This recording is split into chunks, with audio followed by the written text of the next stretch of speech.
Every day my soul weeps that a new series of Bad Influence hasn't yet begun or ever will. But I'm also very glad that I can get to watch the repeats from the 90s. This is Season 1, Episode 11, airing on the 21st of January 1993. Hiya, this is Bad Influence, and in this week's programme I'll be looking at some software that lets you perform amazing stunts and shoot your own action movie. And I'll be dancing with the Vivi, the latest in puppet technology. Puppets! This week is Streets of Rage 2 on the Mega Drive. Sega's answer to Street Fighter 2? Sega's answer to Final Fight, maybe. Mario Paint is launched in Britain this Saturday. Mario Paint. Console paint package with a mouse. It runs on the SNES, costs about 60 quid and can do loads of different things. £60, but worth it. Paint on a console. You'd expect like different size brushes down here. You can even have the Mario characters. So I could choose the mushrooms. Look at this. Before the internet we had cats really ingenious ways in Mario Paint. Screen. All of these are ways of clearing the screen, including this rocket. It's such a fun program, Mario Paint. From Nintendo were always good at making things fun. Which makes it all sort of fade away. I was obsessed with paint programs for a while. There are all sorts of animations you can do. I'm going to do a 9-frame animation. Like those VTech pen pads you connected to the TV. A few more cats in, I think. So I find a little cat, and I'm going to put him in here at the top of the sky, falling down a little bit more, and then falling down at the bottom. Now, to get that to play, all I do is click on animation. I can change the speed. Sterling job, Violet. Top here. That's going very fast, and have music. I do think it's great. That would probably make a good YouTube video. I compose this music myself using this package. To show you that... Oh, the music was funny. There's one sound effect which sounds a little bit wrong. This is actually what the tune you just heard looks like as I wrote it down. But if I clear that... Let's see if she plays it. All the things at the top here represent different noises. So you've got Mario and mushrooms, all these. Some very silly noises as well. That one, if you repeat that one several times, it just sounds... all the way up the save and get really high notes. Very, shall we say, sexual. So we have a Yoshi harmonising and I think a star. Star's a nice one. So I've written this great masterpiece. You can play it to see what it sounds like. And Mario comes and... Oh, it sounded awful. It sounds alright, Violet.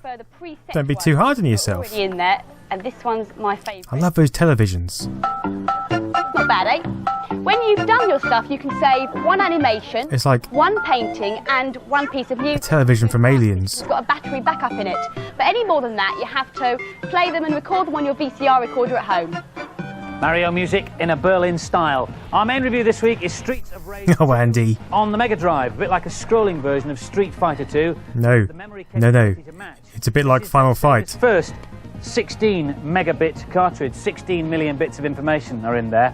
Axel and Blaze from the original are still in the new version, but they've been joined this time by two mates, Max and Skate. Here's Sarah with her thoughts. Max. It's fast and very playable with brilliant music. Or Hagar. The aim of the game is to Maybe. the streets and beat up all the baddies.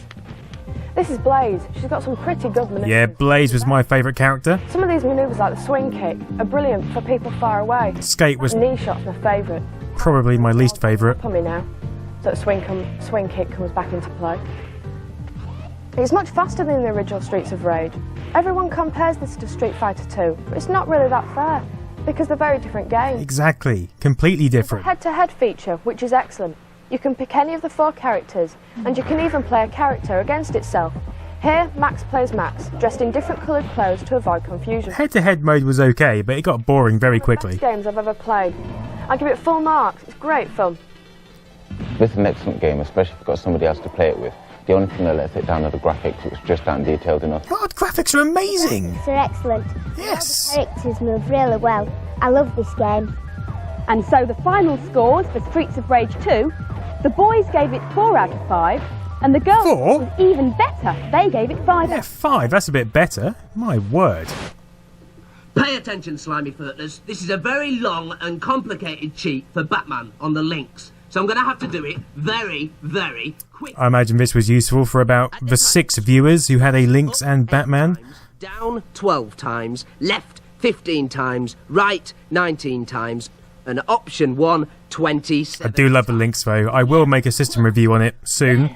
Press A or B. Once I find my Lynx and get a Lynx 2. Option 1 will let you skip levels, and option 2 will make Batman invincible. Can't do it without the hardware. Life for only 82 keystrokes. Next week I'll show you how to make Sonic the Hedgehog go green with a mere 423 button pushes. You're lying, Nam. Latest information from Space Station. Oh, Thunderbirds. Thunderbird 2 carrying Pod 5. And Right, Scott. Okay, Virgil. Brains, you heard him.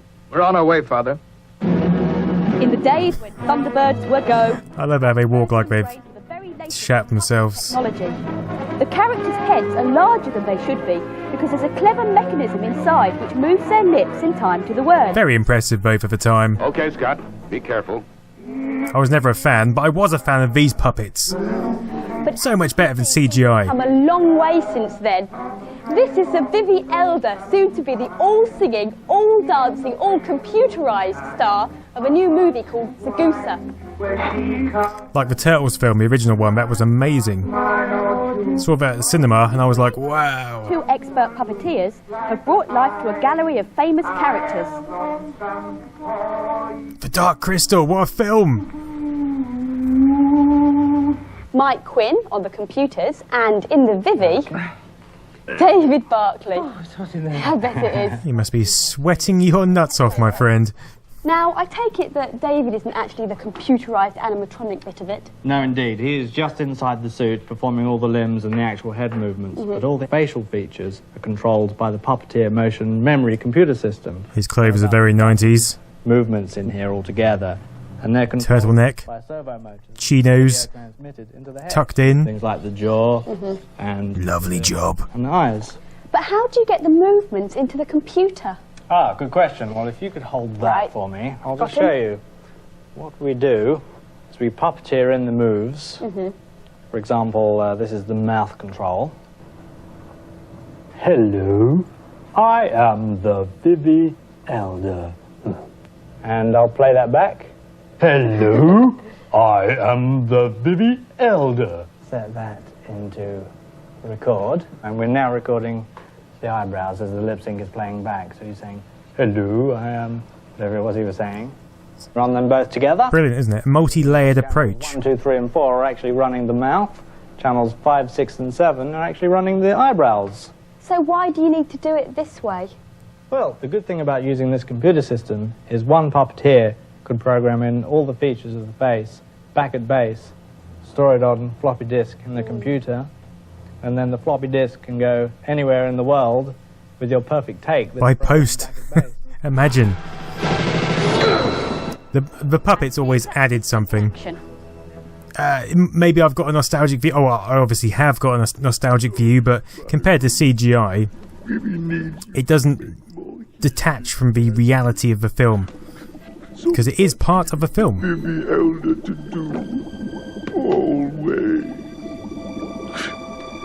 Don't worry, mate. You'll be replaced by CGI soon.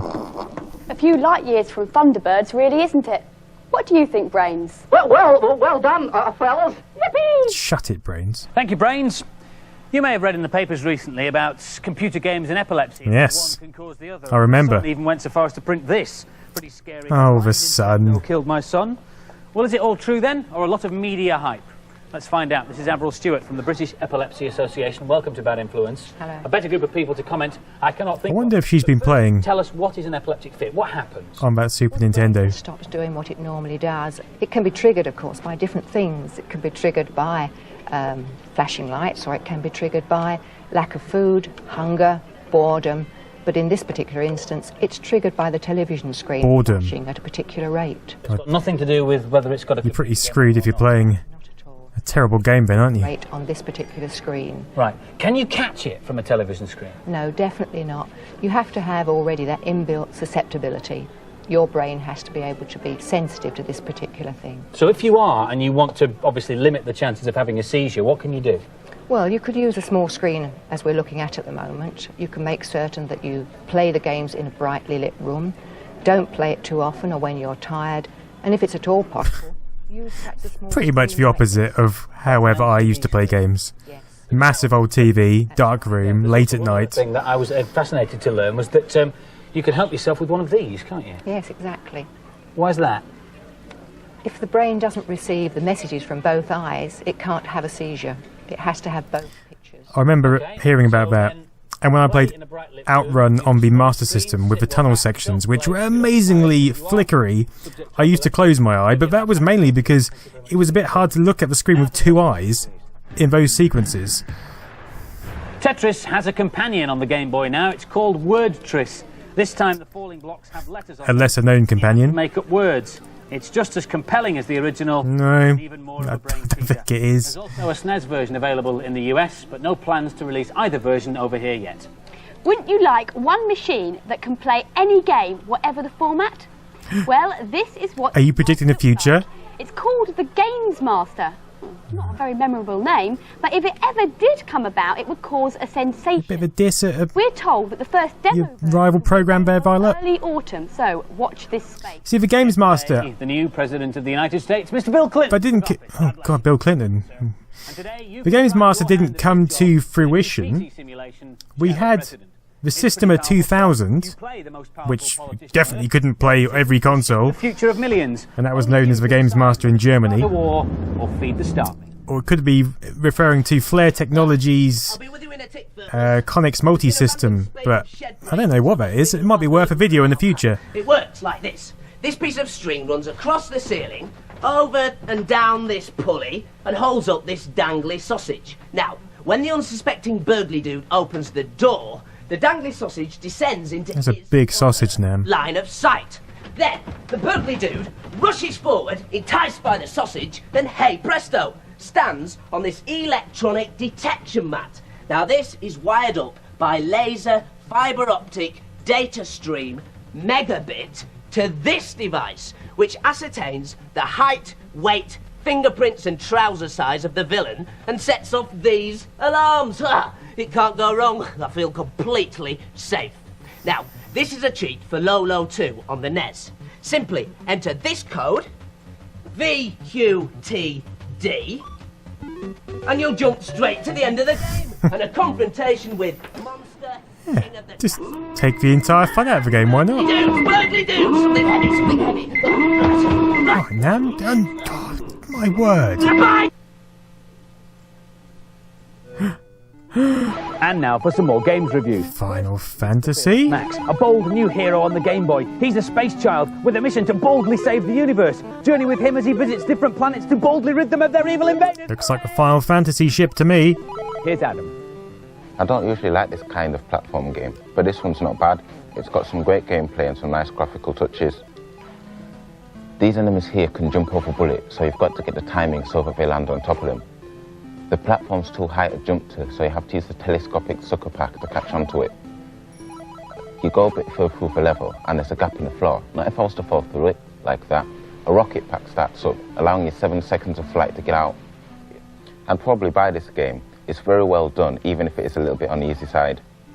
I like this. Sweet, mate. It's a nice little platform game with a good challenge. It's worth getting. I like the main I do like and the gameplay is very an easy Game Boy game. nice ideas in this. And the scores for Max. The boys gave it an average score, 3 out of 5. Just something light to get you by when you're out and about.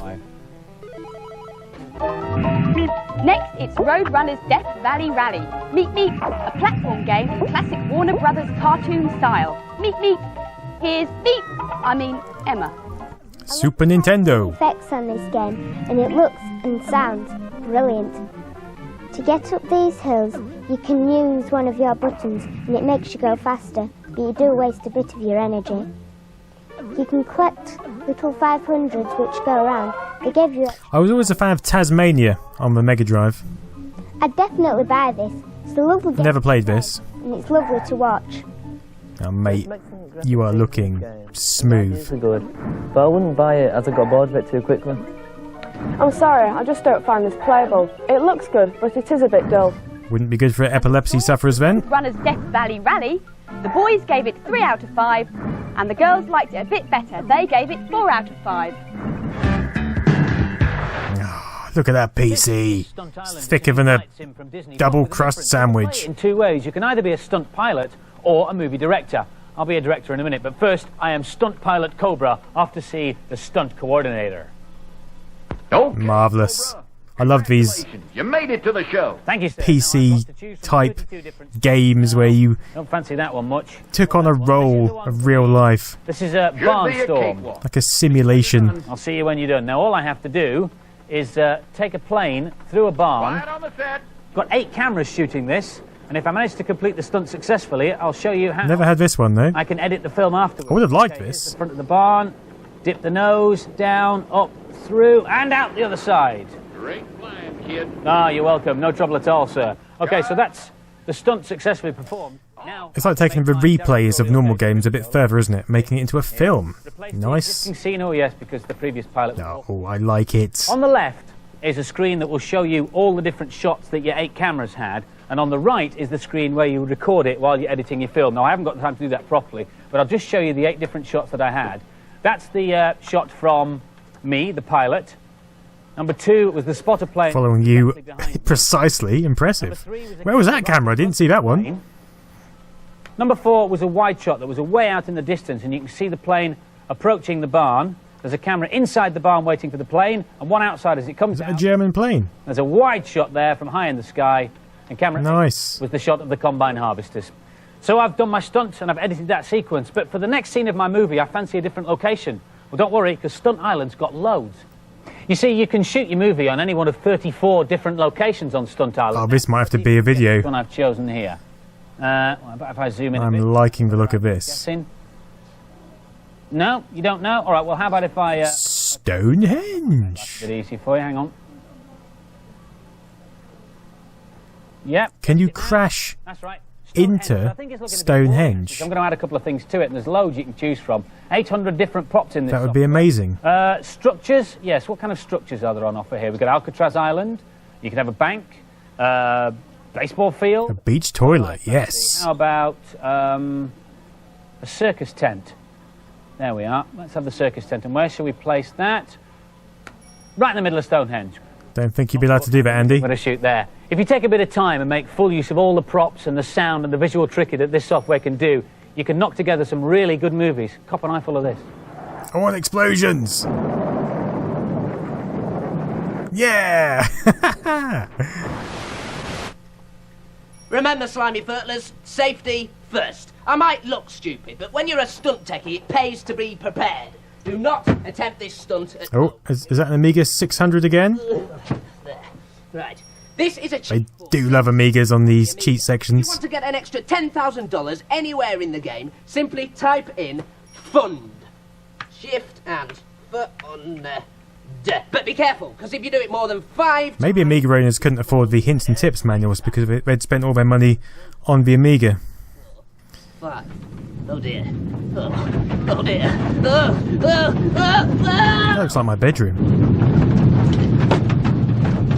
Oh, I hope that doesn't happen. So remember, safety first. If you really do want to put safety first, my advice is not to go anywhere near Namrud. If you want to read the data blast, set your video recorder now. Last week's competition was to win a copy of this British It is a good game. 2 and one of these nifty leather jackets. The names of the lucky winners are revving across the bottom of the screen now. The question was, which science fiction author invented the 3 laws of robotics? And the answer was Hello, mate. Isaac Asimov. This week's competition prize Nice. is Mario paint and a SNES. And the question, if you're a budding Picasso, is who painted the Mona Lisa? Answers on a postcard Leonardo to the usual Bad Influence address da Vinci. next Monday, please. Oh, Andy, I didn't know you could paint. Yeah, but I just can't get the smile right. Bye-bye.